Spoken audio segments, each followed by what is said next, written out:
studio or at home to improve your tango. And specifically today, we're going to focus on our promenade positions. So International Tango has more promenade position than any other standard dance. So we do this all the time in syllabus and in open. So before I jump in, I want to talk about some vocabulary that'll be helpful for this activity. So we'll look at my foot here for a second and zoom in. This top part of the suede, that is the toe of the foot. So this is striking on a toe.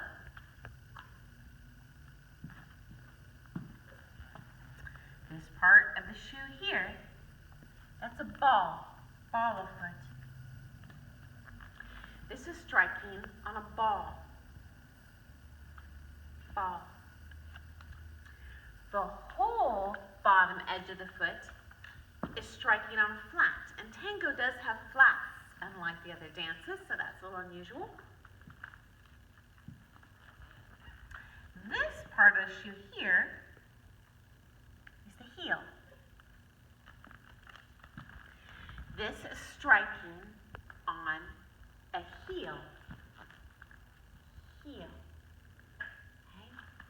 And tango uses a lot of inside edge. Show that. That's actually the top part of the shoe leather, not the suede. That is the inside edge. Not that, but the top part only. That. So we do this every time we initiate a promenade position. Whether it's man or lady, as man, it would be the inside edge of the left foot. As lady, it would be the inside edge of the right foot. And if I want to take an inside edge, I'm going to have to articulate that angle. So, the ankle angle. So it's not going to be a straight line from knee to toe. There's actually going to be a bend in there. Even think knock knee, because we are lower in the stance. This will help. Okay, so whoop. Okay. So in tango, we have more heel leads, striking on the heel, than any other dance. So when in doubt, you can take a heel. In the other dances, if you're not sure what the footwork is, or someone you can ask, don't have an ISTD book, guess a toe. But this dance is different, we'll guess heel. So in promenade position, we're going to start out from some sort of length. In promenade, we're loading on the inside edge, and we're going to strike out on a heel. The heel. If I were to continue with promenade walks, it would be heel, or for man, heel. Okay. Whenever I take a heel, I'd love your focus to be controlling the fall of the foot. So this would be bad. I call it foot flop. Heel flop, heel flop.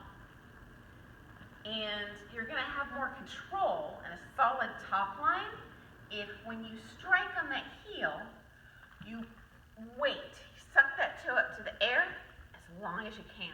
Whether it's man or lady, doesn't matter. Ladies, this is harder for us when you've got a 2.5-inch court heel on, but you can do it. If you want to make that a little easier for yourself when you dance, walk around your house controlling the fall of the foot. Slowly. And you should feel it all the way up that shin. Okay? That'll get easier with time, but that'll make your tango look way cooler and more in control. Okay. Let's shift gears here for a second. I want to talk about the top line. Leads, my biggest complaint is that you carry your lady side saddle. I'll show that with a pillow. So when you turn your lady to promenade, we don't want to do it with the arm. We want to think about our right elbow being ahead of our body and bending. So you can see there's a space here now for your lady. If you have that wide expansion frame, there's not enough space for her, and she's not going to make those dramatic shapes that I would expect to see in a tango. So, out, I'm thinking rolling the shoulder down, lifting my right elbow as high as possible, karate hand, connecting with the inside edge of the palm. And if I want to turn, and I'm pointing lower than the other dances, the hand connection is not up high like it would be in a quick step. If I want to turn it a promenade, it'll be with my body, not the arm. So once again, I'll show up for another angle. If I'm thinking forward, karate, down, lift. If I want to turn it a promenade, it's not here. Okay. Ladies, when I'm in promenade position, in tango, in any dance, my elbows are high, but especially in tango, my elbows are higher than any other dance. So I'm very low on the legs, my feet are offset. My elbows are ahead of my face. When I'm in promenade as lady, my back line tends to be along this line of panel of judges. The last thing I want is to show off a wonky back line to the judges. Okay. So if you lift that left elbow super duper high when you're in tango, I'd rather see it too high than low. Low's also going to send it behind your dance and he'll think you're pulling on him. Okay. We also don't want to swivel the feet at any point. We want to arrive at our ending angle in tango. Doesn't matter what step you're doing. So I'm always 30 degrees to the line in tango. So as lady, that would look like this. Here's coming at you. I'm 30 degrees. I'm 30 degrees. On the next step, I assume a close, ladies, unless led to do something very clearly otherwise. So the next step, ladies, I'm always going to turn in. I'm going to arrive on a flat. I'm going to end at my ending angle, and I'm going to over-rotate it. Yes, that's a lot. So that would look like this. Bang. It's not arrive at 30 degrees, bang, that'll look soft. It's arrive, close. Okay? Make sure to offset the feet. The better you are, the lower you are, the more offset they're going to be. Even completely offset is acceptable. When you're in that promenade position, ladies, I want you to focus on following his back knee. I'm not going to have as high of a follow as I would like in a Viennese waltz or something. I am still thinking about Santa's belly, and I definitely have a forward connection, but there's going to be more departure from my partner, whether I'm in promenade or closed position, in tango compared to the other dances with my upper body. He should be giving you more space as well. That's kind of what gives us those whoosh, dramatic figures. It's not really I'm stuck on him. It's I go away from him and I come back. So when any elite level pro I've danced with, when I'm in his arm, I feel like I'm a canary in a cage and he's going with the cage. And I'm kind of flapping around in his arm.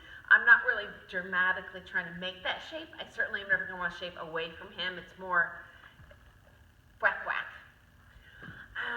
So, final suggestion for you. There's no rise in tango. I know you're thinking about that when you're dancing it, but I do actually need to have some rise and fall in there. So I'm compressing when I'm walking in promenade, whether it's man or lady, doesn't matter. I am going to slightly fall here, especially important for you, lead, so she feels the load into the foot. And then I attack out. Okay, same thing for lady.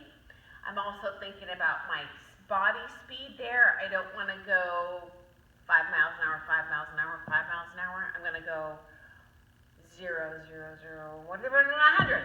So on every step I'm going to go and zoom, as opposed to put, put, put, put, put, which would be more of a foxtrot movement.